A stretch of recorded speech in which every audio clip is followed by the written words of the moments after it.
안녕하세요. 오늘은 레이 달리오의 변화하는 세계 질서, The Changing World Order 라는 책인데요. 이 책을 한번 살펴보도록 하겠습니다. 그래서 이제 레이 달리오는 이제 뭐 제국들의 흥망성쇠를 연구를 하면서 이제 사이클이 있다라는 것을 이제 알게 됩니다. 그리고 그 사이클은 이제 세 가지 사이클이 있는데요. 통화, 신용, 부채, 경제 활동의 빅사이클이 있고요. 그 다음에 내부 질서와 혼란의 빅사이클, 국제 질서와 혼란의 빅사이클, 이렇게 이제 세 가지로 이제 분류를 해서 설명을 하고 있습니다. 그래서 궁극적으로 이 레이 달리오가 만들어내는 이 모형들이 완벽하지는 않다라고 이제 고백을 하고 있습니다. 이 모형이 완벽하다면 이 모형만 갖고 있으면 미래일을 완벽하게 예측할 수가 있겠죠. 그러나 인간 사회는 그런 일이 있을 수가 없습니다. 그렇다면 이런 모형을 갖고 있는 것이 무슨 이득이 있느냐라고 했을 때 이런 거죠. 내 목표는 조잡하지만 내가 만든 이 진화하는 모형이 경쟁 상황에서 나를 도와주고, 그러니까 뭐 바꿔서 이야기하자면 경쟁자들보다 더 나은 선택을 할 수 있게 해주고, 이 모형이 없었을 때 내가 겪어야 할 상황에 빠지지 않도록 도와줄 수 있으면 된다고 생각한다. 그러니까 바꿔 말하자면 이 모형이 없었을 때보다 이 모형이 있을 때 조금이라도 나은 선택을 할 수 있다라면은 그 정도로 만족한다라는 거죠. 그래서 모형 자체는 불완전하고 계속해서 발전시켜 나가는 거지만 그것만으로도 나에게 이득이 있다면은 그 모형을 만들고 사용하지 않을 이유가 없다라는 이야기죠. 그래서 뭐 레이 달리오가 설명하는 이 하나하나의 사이클을 이제 설명드리기에는 조금 양이 많을 것 같고요. 이 세 사이클을 그냥 하나로 뭉뚱그려서 이제 살펴보려고 합니다. 그래서 이제 사이클의 시작은 결국에는 이제 어떤 국가가 부강하게 되는 데 있어서 생산성이 중요한데, 생산성이라는 것은 결국에는 그 국가가 가지고 있는 지식의 질이 향상되는 것을 뜻하는 거거든요. 즉 그들이 갖고 있는 똑같은 자원을 어떻게 하면 더 잘 활용해서 더 많은 것을 생산할 수 있을 것인가 라고 했을 때 결국에는 교육이 중요하다라는 거죠. 성공의 필수 요소는 창출된 부채와 현금을 이용해서 생산성을 높이고 적정 투자 수익률을 확보하는 것이다. 만일 생산성 증가나 수익성 증가 없이 부채와 현금을 살포하면 통화가치가 하락해서 정부나 그 누구도 구매력의 하락을 피할 수 없다. 교육과 사회 기반 시설에 대한 투자는 비록 부채를 통해 이루어졌다고 하더라도 모든 제국의 성장의 필수 요소이며 이에 대한 투자 감소는 모든 제국의 쇠퇴 요인이었다. 높은 수준의 공교육을 제공하는 것은 사회 전반적으로 생산을 늘려 부를 창출하는 데 가장 중요한 요인이다. 그래서 이제 후반부에도 나오는 내용인데요. 이제 독일의 사례를 보면 이렇습니다. 새로운 독일은 국가 경제를 영국 수준으로 끌어올리려면 효과적인 교육 체계를 갖추는 것이 무엇보다 중요한 일이라고 판단했고, 기본 토대부터 차근차근 구축해 나갔다. 독일은 실용적인 무역 기술과 고급 과학 지식 이론과 응용을 아우르며 도루 가르치는 데 집중했다. 초등교육은 1860년대부터 법적으로 모든 국민이 받아야 할 의무 교육이 되었다. 독일은 새로운 연구대학 3곳도 설립했다. 그래서 이제 어떤 제국이 흥하는 데 있어서 생산성이 중요하고 생산성을 높이기 위해서는 교육이 중요하다. 이렇게 보시면 되겠습니다. 그래서 아까 말씀드린 대로 생산성이 가장 중요한 요소다. 그리고 인간의 창의성이 영향을 크게 미치겠죠. 똑같은 물건을 가지고 어떻게 하면 더 많은 것을 생산해낼 수 있을 것인가, 이런 게 다 발명 아니겠습니까? 창의적인 발명. 그런데 이제 이렇게 지식의 습득과 생산성이 중요하기는 하지만 시간을 두고 천천히 진화하기 때문에 부와 권력의 지형에 갑작스러운 변화를 유발하지는 않는다. 그러니까 이제 기본적인 펀더멘탈이라는 거죠. 생산성, 교육 같은 것들이요. 그러나 이제 큰 변화는 오히려 사이클에 의해 움직이는 경기 호황과 불황, 혁명, 전쟁 등에서 발생하고, 이 사이클은 논리적으로 타당한 인과관계에 의해 움직인다. 예를 들어 19세기 말 생산성 증가, 기업가의 혁신, 자본주의 같은 요인들로 인해 빈부격차가 커지고 과다한 부채가 발생하여 20세기 전반의 불황으로 이어졌다. 이로 인해 반자본주의 운동과 공산주의가 생겨났으며 부와 권력을 차지하기 위한 내전 및 국가 간의 전쟁이 발생했다. 그래서 이제 레이 달리오가 계속해서 이제 반복해서 이야기를 하는데요. 빈부격차, 그리고 과다한 부채가 쌓이는 것은 사이클상으로 안 좋은 신호라고 보는 거죠. 어느 시대나 성공의 공식은 고등교육을 받은 사람들이 서로를 존중하며 사업을 영위하다가 어느 날 혁신적인 아이디어가 떠올라 자본시장에서 자금을 조달해서 생산도구를 구입한 후 혁신적인 아이디어를 구체화한 생산제품을 만들어내면서 이익을 창출하는 구조였다. 그러나 장기적으로 자본주의는 부와 기회의 격차와 부채 과잉을 초래했고 이는 불황, 혁명, 전쟁을 일으켜 국내 질서와 세계 질서의 변화를 초래한다. 이게 이제 기본적으로 이 책의 이제 논리입니다. 이 책이 바라보는 관점이죠. 역사를 공부한 사람은 그 어떤 정부, 경제체제, 통화, 제국도 영원히 존재하지 않는다는 것을 알고 있습니다. 그러나 대부분의 사람은 그것들이 무너질 때 경악하면서 무너지게 되죠. 빈부격차와 자산가치 격차가 커진 상황에서 불황이 오면 남은 파이를 분배하는 과정에서 엄청난 갈등이 유발된다. 그리고 불경기가 오면 가난한 취약계층이 가장 큰 타격을 입게 된다. 나는 이러한 격차와 갈등이 고조되면 결국 내란이나 혁명이 발생하는 사이클이 있음을 알게 되었다. 이런 식으로 갈등이 해소되고 새로운 질서가 형성되면 새로운 사이클이 다시 시작된다.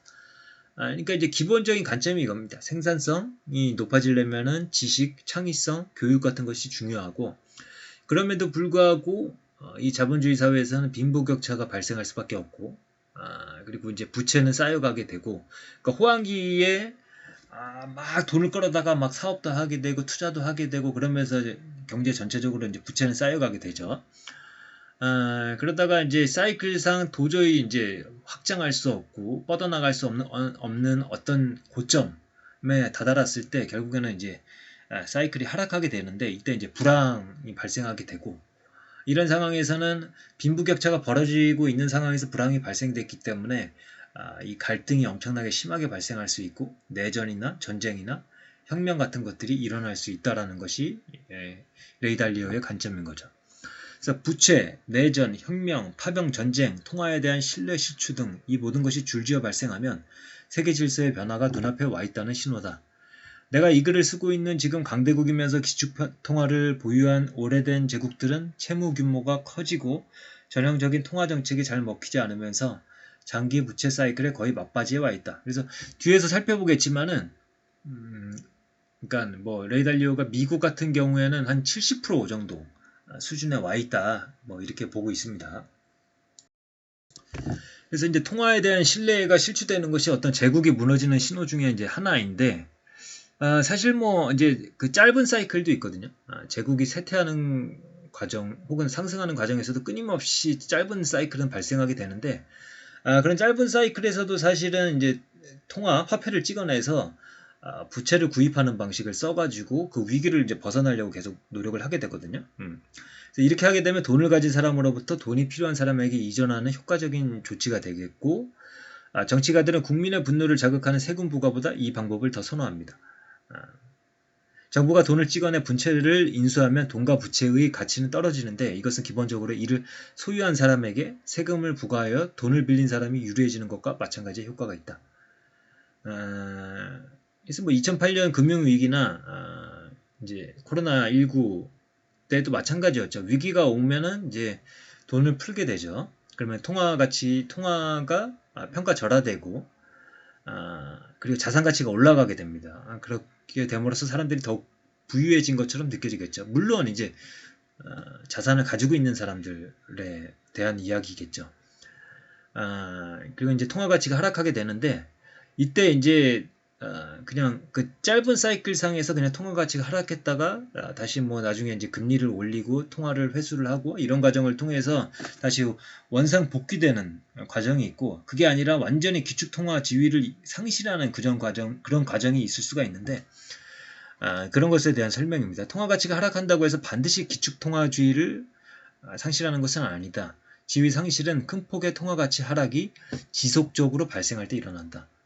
그러면 큰 폭의 통화 가치 하락이 어느 때 발생하느냐? 어떤 통화로부터의 탈출과 그 통화의 평가절하는 일반적으로 심각한 부채 문제가 생길 때 발생한다. 최악의 상황은 전쟁에 패했을 때 발생한다. 그리고 이제 뭐 예를 들어서 이제 큰 경제력과 군사력을 보유하고 있다라면은 화폐를 찍어내서 평가절하가 된 이후에도 많은 사람들이 그 통화로부터 완전히 탈출하지는 않는 거죠. 그래서 그 핵심 변수가 평가절하 당시 그 국가가 얼마나 큰 경제력과 군사력을 보유하고 있는지가 중요하다. 기축통화의 지위를 상실하게 될 때는 신흥 경쟁국에게 경제적 및 정치적 우위를 상실해서 국력이 쇠약해질 때이다. 그러니까 결국에는 그런 거 아니겠습니까? 달러를 찍어내가지고 위기를 극복하려고 그런다. 달러를 막 풀어내가지고 그런 과정에서 달러 가치가 절하될 수가 있겠죠. 그러나 달러를 완전히 포기할 수 없는 이유는 미국이 아직까지는 중심 국가이기 때문이죠. 만약에 이제 미국이 완전히 황폐화돼가지고 미국의 미래도 볼 것 없다.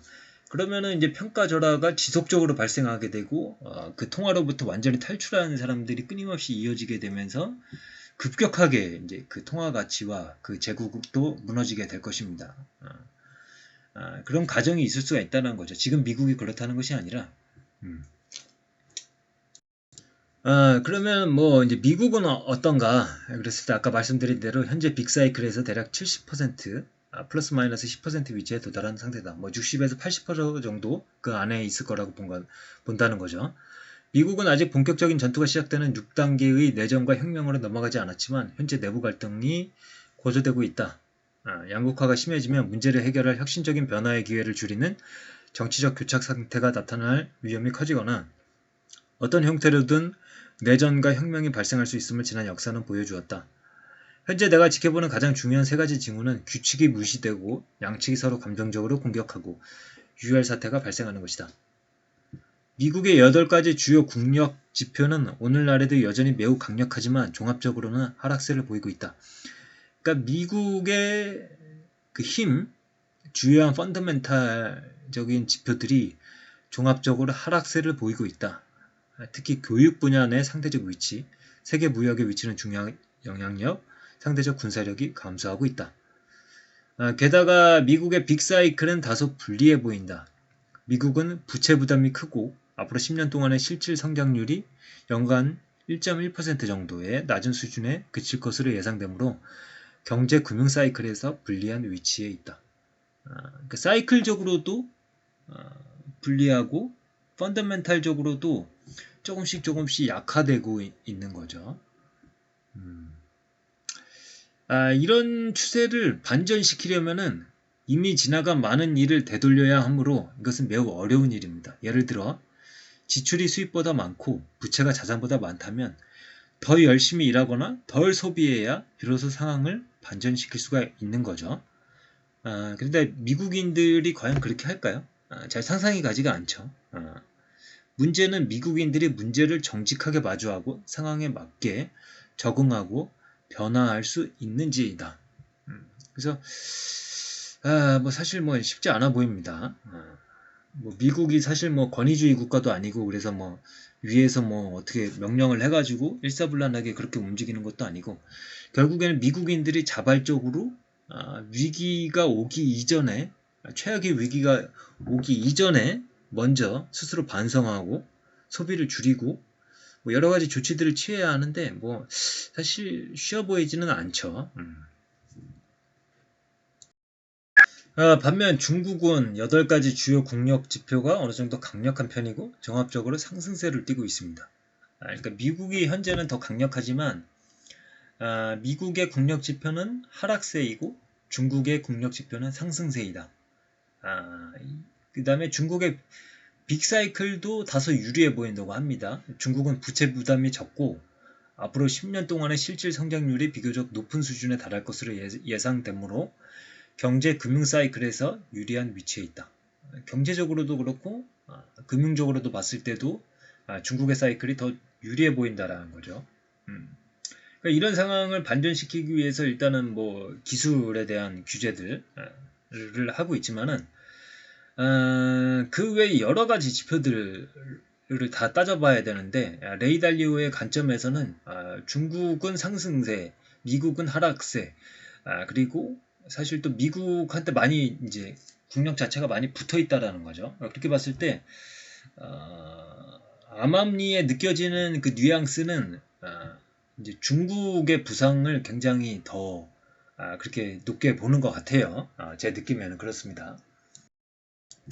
그래서 말씀드린 대로 미국이 근본적인 힘의 토대를 바꿔 대비하지 않는다면 전쟁은 격렬해지고 점차 중국에 유리하게 작용할 가능성이 큽니다. 그러나 이제 완전한 승리를 거머쥘 수 있기까지는 오랜 시간이 걸릴 것으로 보인다. 중요한 건 점차 중국에 유리하게 작용할 가능성이 크다. 이 미국의 최고 금융인 중의 하나인 레이 달리오가 이렇게 언급을 하고 있죠. 양자 컴퓨팅 등 예상치 못한 기술이 미국이나 중국에 비대칭적인 이점을 제공하고 상호 확증 파괴가 사라지지 않는 한 교착 상태가 지속될 것이라고 생각한다. 고도로 상호 연결된 이 세계에서 미국인과 중국인의 건전한 연결과 교류는 확실히 전쟁의 걸림돌로 작용할 것이다. 그러니까 교착 상태가 지속되고 하지만 점차 중국에 유리해지는 과정이 있을 거고 그러다가 중국이 완전히 승리를 거머쥘 수 있기까지는 오랜 시간이 걸릴 것이다. 이렇게 보고 있는 거죠. 미국과 중국이 타협할 수 없는 가장 큰 차이는 대만에서 찾을 수 있으며 나는 대만의 상황을 매우 유심히 지켜보고 있다. 향후 10년 내 두 강대국 사이에 군사전쟁을 일으킬 수 있는 유일한 촉매제가 될 것으로 보인다. 중국이 경쟁력을 갖추고 점점 더 세계화됨에 따라 무역, 경제전쟁, 기술전쟁, 자본전쟁, 지정학적 전쟁이 격화될 가능성이 크다. 그래서 요거는 이제 참고 삼아서 이제 책의 내용을 캡처를 해뒀고요. 그러니까 뭐 전반적으로 미국의 사이클보다 중국의 사이클이 유리해 보인다. 그리고 아까 말씀드린 대로 주요 국력 지표는 미국이 현재 더욱 강력한 상황이지만 점차 두 국가의 두 제국의 그 역량이 축소되고 있다. 역량 차이가 축소되고 있다. 뭐 이런 관점인 것 같고요. 그래서 이제 막 경제학자가 아니라 실제 돈을 다루는 금융인의 입장에서 실용적인 관점에서 역사와 현재 세계 지형을 어떻게 해석하고 있는가에 대해서 도움을 받을 수 있는 그런 책이라고 생각을 하고 있습니다. 이제 다만 이 책에서 다루지 않는 부분들은 어떤 어떤 체제, 사회주의 체제나 자본주의 혹은 민주주의 체제 그런 내적인 동인들 그런 것들이 어떻게 영향을 미칠 것인가. 예를 들어서 이제 중국에서 막 어떤 사기업들도 갑자기 하루아침에 막 없어지고 그러지 않습니까? 그렇게 됐을 때 기업인들이 어떻게 사업을 할 것이고 투자자들이 어떻게 믿고 그 시장에 돈을 넣을 수 있을 것인가. 장기적으로 봤을 때 그런 것들이 어떻게 영향을 미칠 것인가. 그리고 미국에게는 동맹국들이 있죠. 이제 일본도 있고 우리나라도 있고 그런데 이제 동맹국들과 어떻게 연계해서 블록을 만들고 그런 것들에 대한 평가는 조금 이제 이 책에서는 다루고 있지 않습니다. 뭐 사실 뭐 지금 요 내용만 가지고도 사실 굉장히 두꺼운 책이 만들어졌는데 그런 내용까지 하려면은 사실 1000페이지로도 부족한 내용이 되겠죠. 또 이제 그런 내용들은 다른 책을 통해서 보면 되니까요.